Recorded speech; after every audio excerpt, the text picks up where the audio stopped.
You have to understand what really offended me about the Joker movie itself. What offended me, I went in hoping to like it for the same reasons many of you did.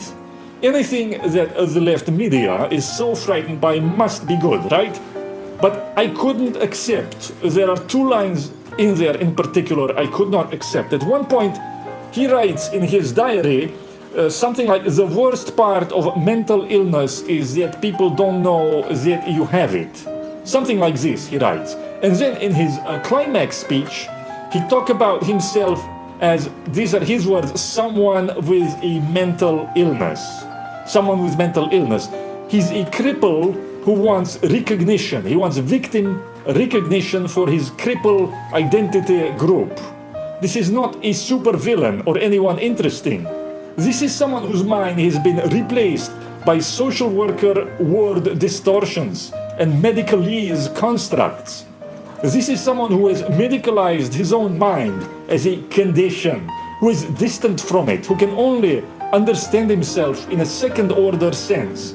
Can you imagine if a prophetess like Cassandra or a prophet like Moses, if they heard voices and started to refer to this as a mental illness and a condition, and to demand sympathy?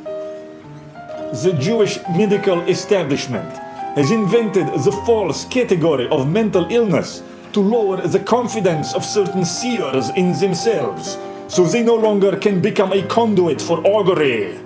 And out of this possible connection to arcane forces, this movie reduces it to a social problem, something that could be fixed with funding, something that needs to be fixed. I'm sorry, but the parts about social cuts to them programs are emphasized in the movie too many times to be incidental. And it's a movie in any case so full of lies. Because it could have been a great movie if the Joker had been possessed by a righteous rage against degeneracy and ugliness.